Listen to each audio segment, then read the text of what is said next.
savez, tous les grands distributeurs, faites attention à ce que je vais vous dire, tous les grands distributeurs ont intérêt à contrôler le marché. Donc ils vont tout faire pour contrôler le marché. Le contrôle du marché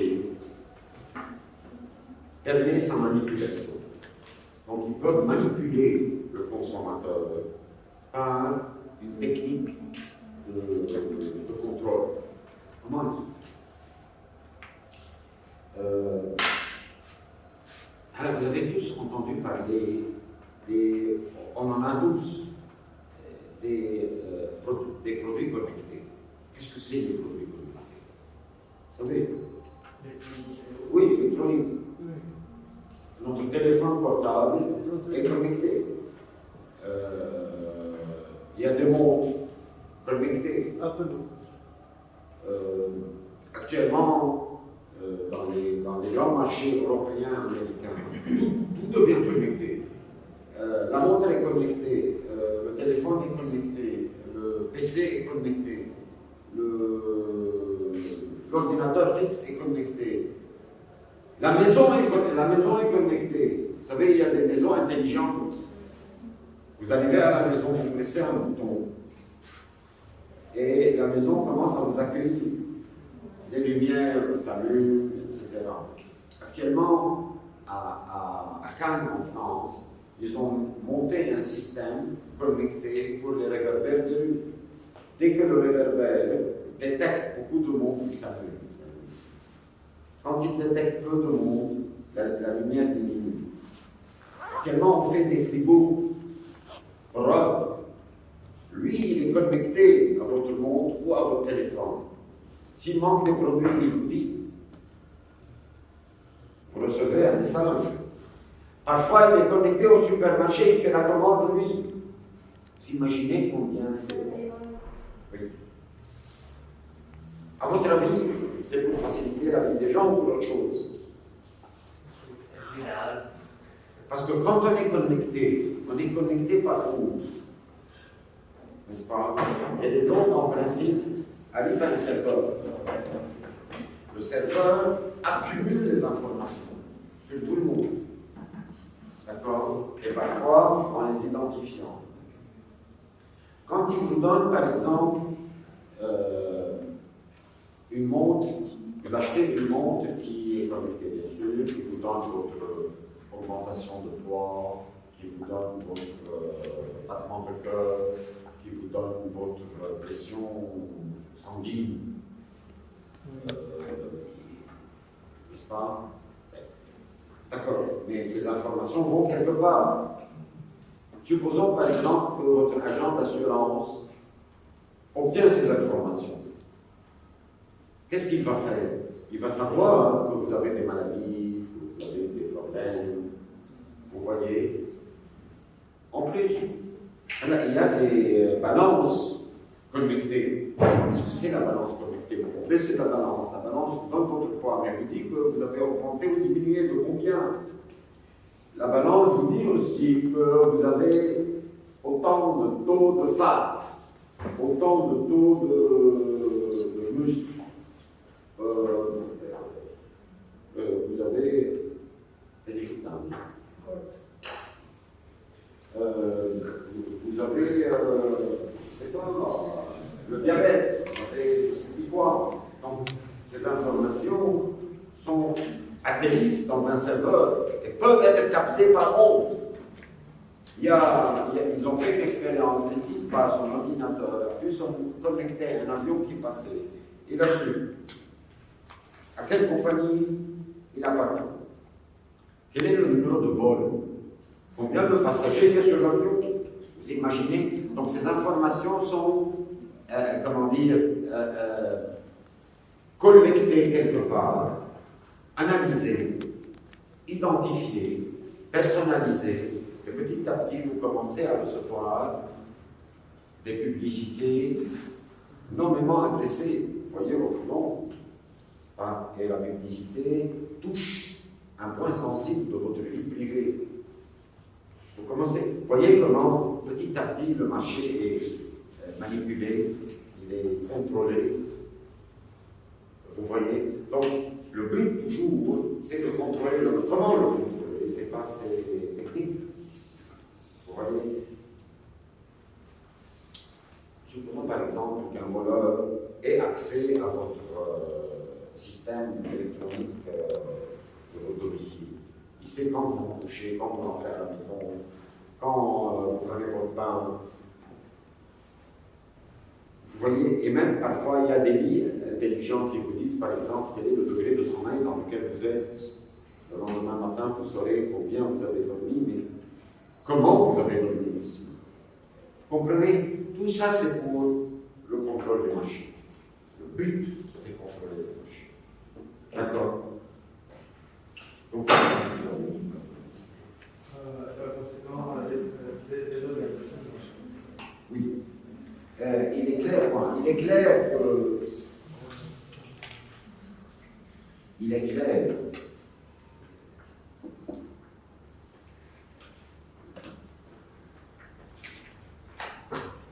que dominer le marché est le but des grandes firmes.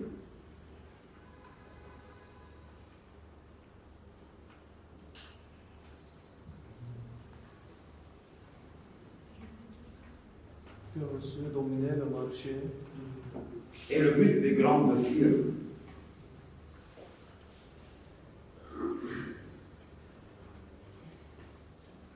Les deux instruments de cette domination,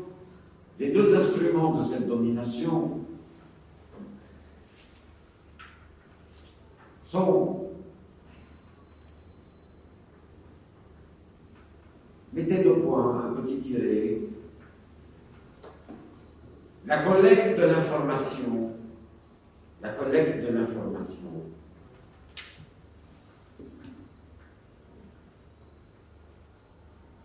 son analyse,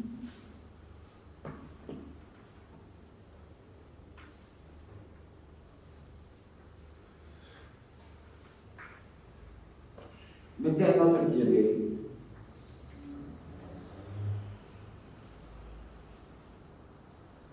la manipulation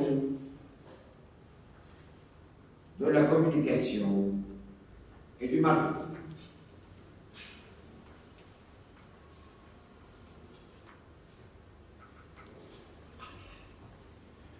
J'ai oublié de vous dire, vous savez, les télévisions intelligentes, voilà, les télévisions qui sont connectées.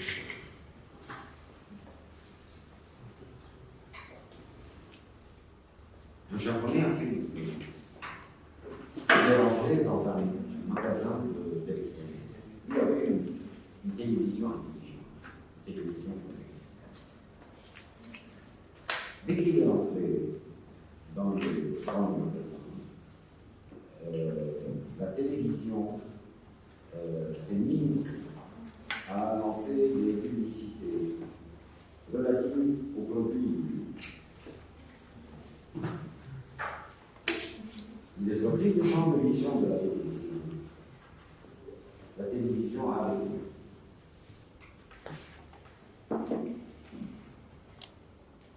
Il a soupçonné que dans la télé, il y a une caméra.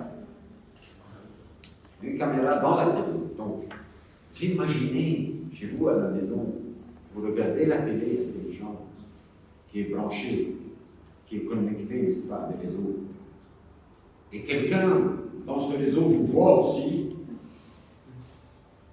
Est-ce que c'est possible de pouvoir cacher une caméra derrière l'écran de la télévision? Oui, il s'est avéré que oui. Même pour quelqu'un peut rentrer sur votre caméra, bien sûr, vous voit. Parce qu'il y a beaucoup de. Le piratage électronique est connu. Vous voyez. Donc, tout ça, c'est une. Bon. Bien sûr, ça peut servir à des buts dangereux, mais c'est aussi à but marketing, à but publicitaire, pour maîtriser le marché, pour la maîtrise du marché. Ne pensez pas que tout ça, c'est seulement pour faciliter la vie des gens. D'accord, l'Hitachi et LG et je ne sais plus quoi font des investissements énormes pour évoluer leurs machines connectées, pas seulement pour vous servir des ventes, pour pouvoir vendre plus, et ceci par le biais de ces techniques de contrôle du marché, d'accord, de contrôle de la consommation. Bon, lequel ripeto, à la conclusion du contrat, et dans A, nous avons vu la vente agressive 1, 2, le refus de vente, 3, les ventes interdites, 3, les ventes interdites.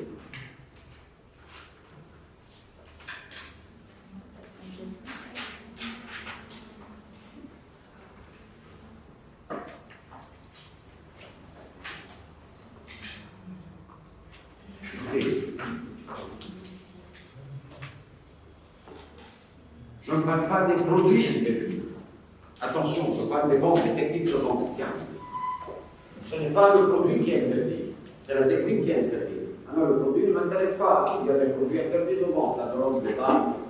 Ça ne m'intéresse pas. Ce qui m'intéresse, c'est comment vendre des produits permis. Vous voyez, il y a des techniques permises, il y a des techniques interdites. Bon. Mais il y a une zone d'ombre entre ce qui est permis et ce qui est interdit.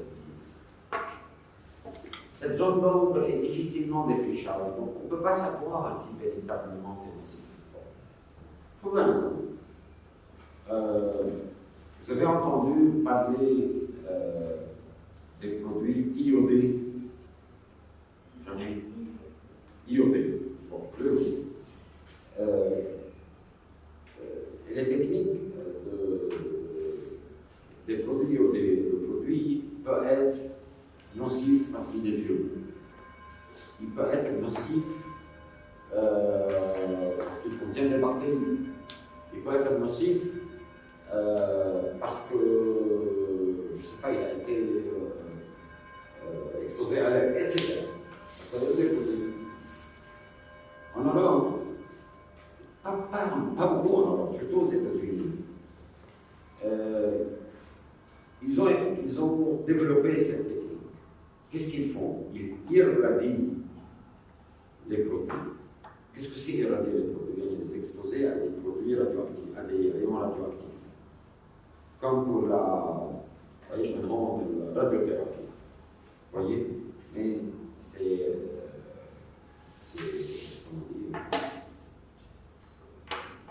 très nocif. Vous voyez? Parce que le produit est immédiatement pur. Il peut durer beaucoup, il peut durer très longtemps. Il ne contient plus de bactéries, les bactéries sont mortes. Il n'est plus nocif pour la santé. C'est pour ça que toute la viande aux États-Unis est iodée. On la plonge dans des rayons radioactifs. Et tout le monde est d'accord. En Europe, ils le font d'une façon très discrète. Donc, ce n'est pas vendu public. Hey. Qui sait si c'est bon ou pas? Par exemple, quand vous mangez des huîtres à Paris, n'est-ce pas? Les huîtres, elles ne durent pas longtemps, elles sont dangereuses. Attention. Vous savez ça? Ils sont traités à l'iode. Ils sont traités au radioactif, ils ne sont plus aussi. Si vous prenez une frite iodée, pomme de terre frite iodée, pomme de terre frite non iodée, vous les laissez 3-4 semaines. Celle qui n'est pas iodée se détériore, elle devient rafle. L'autre, pourquoi? Parce que c'est radioactif. Vous comprenez? Bon, est-ce que c'est permis? Ce n'est pas permis. Si vous dites que ce n'est pas permis, je ne sais pas que ça me malade. Si vous dites que c'est permis, vous ne connaissez pas les effets. En plus, vous savez, on sait que les corps humains réagissent différemment. Preuve en est le coronavirus et le Pfizer. N'est-ce pas? Chacun réagit à sa façon. Chaque corps réagit selon son, comment on appelle ça, le patrimoine génétique. D'accord? En matière de l'artificialité. D'accord? Donc cette zone d'ombre entre les deux, entre ce qui est permis et ce qui est interdit, n'est pas réfléchie. Bon, qu'est-ce qu'on dit? Et, dans ce cadre, il n'est pas question des produits interdits. Il n'est pas question des produits interdits connus de tout le monde. Il n'est pas question de produits interdits connus de tout le monde.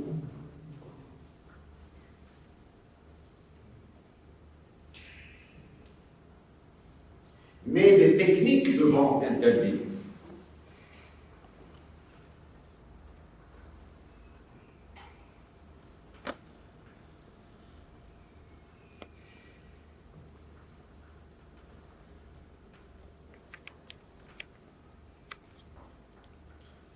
Qui sont les ventes avec prime,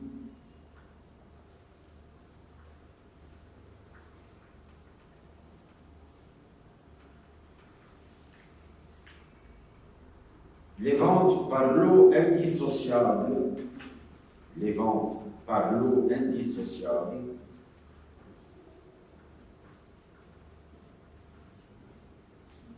ou par quantité imposée.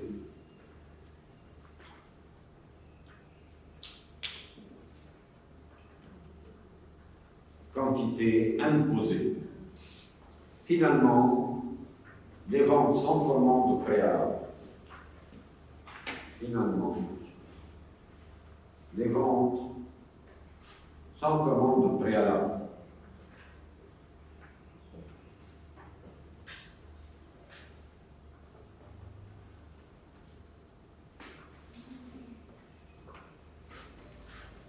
Qu'est-ce que c'est les ventes avec prime? S'il vous plaît, parfois, le relationnel entre le fournisseur et le distributeur accumule des dettes. Il y a des dettes qui s'accumulent. Petit à petit, il y a des dettes qui s'accumulent. Le fournisseur qui a parfois des excès de stock, qu'est-ce qu'il fait? Il lui dit, prenez le stock, même si vous n'en avez pas besoin. Je vous enlève les intérêts de la dette. Qu'est-ce qu'il est en train de faire? Il est en train de livrer une quantité de stock dont le marché du distributeur ne peut pas absorber. Qu'est-ce que ça va faire? Ça va désorganiser le marché dans la mesure où le distributeur est parfois obligé de faire du dumping, de descendre les prix au-dessous du prix normal pour pouvoir écouler son stock. Ceci va désorganiser le marché parce que c'est une concurrence déloyale par rapport aux autres marques. Vous comprenez? Ça va. Donc, c'est pour vous dire que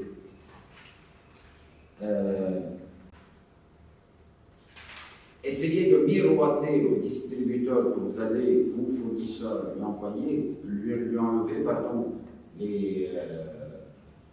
les intérêts de la dette, va désorganiser le marché d'une façon générale, ce qu'on fait. C'est ça la vente avec tout. La vente par lot indissociable ou par quantité imposée. Il lui dit, écoutez, vous ne pouvez pas prendre ce lot de blé si vous ne prenez pas autant un autre lot. Il l'oblige à prendre 2 lots de blé alors que son marché à lui, supposons le marché libanais, ne peut pas absorber plus qu'un lot. Plus qu'un lot, il ne peut pas. Il lui donne 2 lots, il doit écouler 2 lots. Comment il va faire? 2 stocks. Ça désorganise le marché. Par quantité imposable, on impose des quantités. Ce n'est pas le distributeur qui décide combien acheter, c'est le fournisseur qui décide combien il vend. Vous comprenez? Ça, c'est des techniques qui désorganisent le marché. Ça bousille le marché. Finalement, qu'est-ce qu'on a dit? Sans commande préalable. C'est le cas du fournisseur de whisky. Vous vous rappelez, la pharmacie qui lui a envoyé un stock de whisky alors qu'il n'a pas demandé. Il est obligé de le prendre. Vous comprenez? Et ça va aussi. Vous voyez, le but final, toujours, le but final, c'est la désorganisation du marché. Le combat contre la désorganisation. D'accord? consumérisme, il faut continuer s'il vous plaît, le consumérisme trouve beaucoup de difficultés. Le consumérisme trouve beaucoup de difficultés.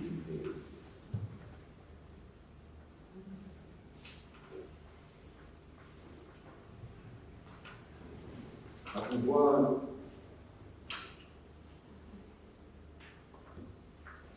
sanctionner ces techniques. Sanctionner ces techniques.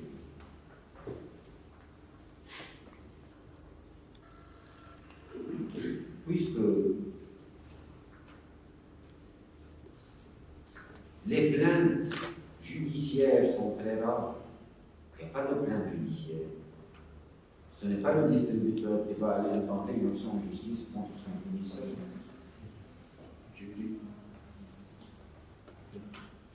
Donc, par conséquent, la désorganisation du marché. Par conséquent, la désorganisation du marché.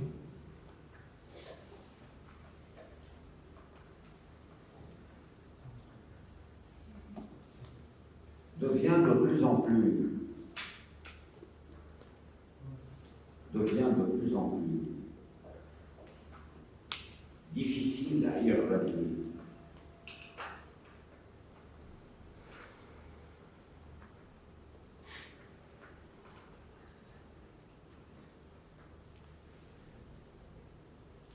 Monsieur, difficile à quoi? Éradiquer.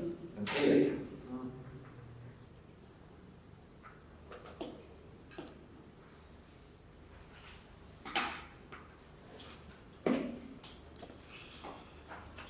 Bon, s'il vous plaît, vous permettez que je passe la parole à M. Ferdinand, qui est PDG du Grand Société de Liban, qui est installé avec, qui va vous en parler, une grande compagnie, une grande firme, qui est actuellement le partenaire de l'État et qui agit sur le domaine public. C'est qui l'État. Donc, il va vous parler de la négociation en matière de contrat commerciaux. Comment se passe la négociation? Comment devrait se faire la négociation? Je vais vous prier de bien écouter, c'est très utile pour l'avenir, n'est-ce pas? Même si vous allez négocier un contrat de travail, il serait intéressant de savoir comment négocier. D'accord? Je vous prie de bien écouter, c'est important. Je ne veux pas le faire attendre longtemps, je vais lui laisser immédiatement la parole si vous permettez. D'accord? Président Ferdinand.